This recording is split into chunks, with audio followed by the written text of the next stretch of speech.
Right. ఇక పల్లె రామచంద్రగౌడ్ గారు నమస్కారం అండి. నమస్కారం అండి. ఏంటండి మొత్తంగా తెలంగాణ నీటి హక్కులను ఆంధ్రప్రదేశ్ కు కాల రాస్తున్నారు, వాళ్ళకు అప్పజెప్పేస్తున్నారు. సో ఎక్కడా కూడా రేవంత్ ప్రభుత్వం తెలంగాణ ప్రయోజనాలను కాపాడేందుకు సిద్ధంగా లేదు. ఈవెన్ మహబూబ్ నగర్ జిల్లా ప్రయోజనాలను కూడా ఆంధ్రప్రదేశ్ ప్రభుత్వానికి తాకట్టు పెడుతున్నారని చంద్రబాబు ఏం చెప్తే దానికి గ్రీన్ సిగ్నల్ ఇస్తున్నారన్నట్టుగా విమర్శలు వినిపిస్తున్నాయి. ఏం జరుగుతోంది రాష్ట్రంలో అసలు? అందరికి ప్రేక్షకులకు అందరికి నమస్కారం అండి. నిజానికి నిజం తెలుసుకోండి.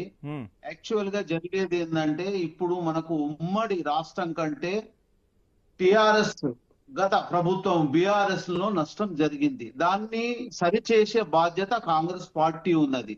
మనకు నిజానికి తెలంగాణ ఏ రకంగా వచ్చింది, నీళ్లు, నిధులు, నియామకం గురించి ఈ మూడిటి మీద ఖచ్చితంగా మేము కాంగ్రెస్ పార్టీ తరఫున ఎలాంటిది నష్టం జరగకుండా చివరి చుక్క కూడా ఒక నీటి బొట్టు కూడా మనము దారాదత్తం చేయాల్సిన అవసరం లేదు.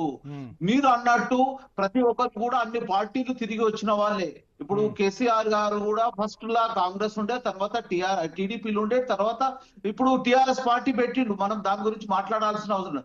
మనము ప్రతి ఒక్కరికి కూడా స్వార్థం అనేది తెలంగాణ రాష్ట్రం గురించి ఆలోచించని వాడు మాత్రం పిచ్చోడే.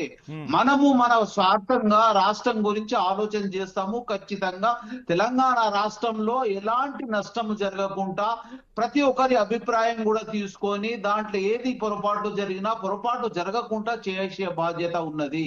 ముఖ్యంగా 35 కోట్ల రూపాయలు అంటే సుమారుగా 35,000 కోట్ల రూపాయలు ఖర్చు అయితే దాంట్లో ఎంత ఖర్చు అంటే స్టార్టింగ్ లో ఇన్స్టాల్మెంట్ గా వాళ్ళు ఆలోచన చేసి డిపిఆర్ తయారు చేసింది 35,000 కోట్ల రూపాయలు. ఈ రోజు పెరుగుతుంది. దానికి బడ్జెట్ కూడా కేటాయించి ఖచ్చితంగా మాకు ఇంకా 3 సంవత్సరాల బాధ్యత ఉంది. ఎలాంటి నష్టం కూడా జరగదు. ఎలాంటి నష్టం జరిగితే దాన్ని లీగల్ గా కూడా తీసుకోవడానికి కూడా ఉత్తమ్ కుమార్ రెడ్డి గారు ఎన్నోసార్లు లీగల్ గా కూడా ప్రయత్నం చేస్తున్నాడు. ప్రజా ఉద్యమం వస్తుంది. మనకు వచ్చింది నీళ్ల గురించి ఎలాంటి తప్పు జరగకుండా చూసే బాధ్యత కాంగ్రెస్ పార్టీ ఉన్నది. ముఖ్యంగా ఎవరు ఏం చేసినా కానీ ప్రతి ఒక్కరు సహకారం తీసుకుంటాం. బీజేపీ వాళ్ళ సహకారం తీసుకుంటాం, బీఆర్ఎస్ వాళ్ళ సహకారం తీసుకుంటాం. ప్రజా ఉద్యమంలో ప్రజలతో కలిసిపోతాం.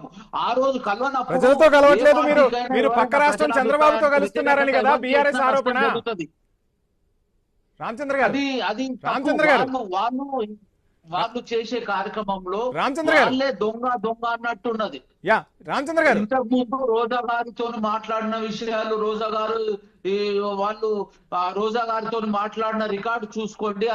మీరు చంద్రబాబు నాయుడుతో మాట్లాడుతున్నారు, చంద్రబాబు నాయుడుతో దోస్తీ చేస్తున్నారు అంటున్నారు కదా. వాళ్ళేమో అటు బీఆర్ఎస్ ఏమో జగన్ కు అనుకూలంగా ఉంటే ఇటు కాంగ్రెస్ పార్టీ చంద్రబాబుకు అనుకూలంగా ఉందా? మొత్తంగా తెలంగాణ ప్రయోజనాలు వద్దా? ఒకళ్ళపై ఒకళ్ళు విమర్శలు చేసుకుంటూ కూర్చుంటారా? చంద్రబాబును ఎదిరించి మన స్వార్థం గురించి మనం ముఖ్యము, తెలంగాణ రాష్ట్రం ముఖ్యము. తెలంగాణ రాష్ట్రానికి ఎలాంటి నష్టం జరగకుండా చూసే బాధ్యత రేవంత్ రెడ్డి గారిది ఉంది, కాంగ్రెస్ పార్టీది ఉంది. దాంట్లో ఎలాంటి పొరపాటు జరిగినా బీఆర్ఎస్ వాళ్ళు దాన్ని ఎత్తి చూపగలిసిన బాధ్యత వాళ్ళది ఉంది. ప్రతిపక్షంగా అదే రకంగా బీజేపీ వాళ్ళ సహకారంతో కూడా చేసే బాధ్యత ఇక్కడ ఏం కాదు. మనకు తప్పు జరగకుండా చూసే బాధ్యత కాంగ్రెస్ పార్టీ ఉంది. అందరినీ కలుపుకొని పోయి ఖచ్చితంగా మనకు నీటి వాటాను ఎంత రావాలనో న్యాయంగా అంత తీసుకునే బాధ్యత కాంగ్రెస్ పార్టీకి ఉన్నది. తెలంగాణ రాష్ట్ర ప్రయోజనాలకు ఎట్టి పరిస్థితుల్లో భంగం కలగకుండా చూసే బాధ్యత కాంగ్రెస్ పార్టీకి ఉన్నది. ఖచ్చితంగా అదే నెరవేర్చేటట్టు చూస్తాము. ఎన్ని తప్పులు జరిగే ఆస్కారమే లేదు. ఇలాంటి సహకారం లేదు. ఇప్పుడు అసెంబ్లీలో మాట్లాడడానికి ఛాయిస్ ఇచ్చిండ్రు. 2 అంటే మళ్ళీ మీకు టైం ఇస్తాను. Please hold. నేను మళ్ళీ మీకు టైం ఇస్తాను.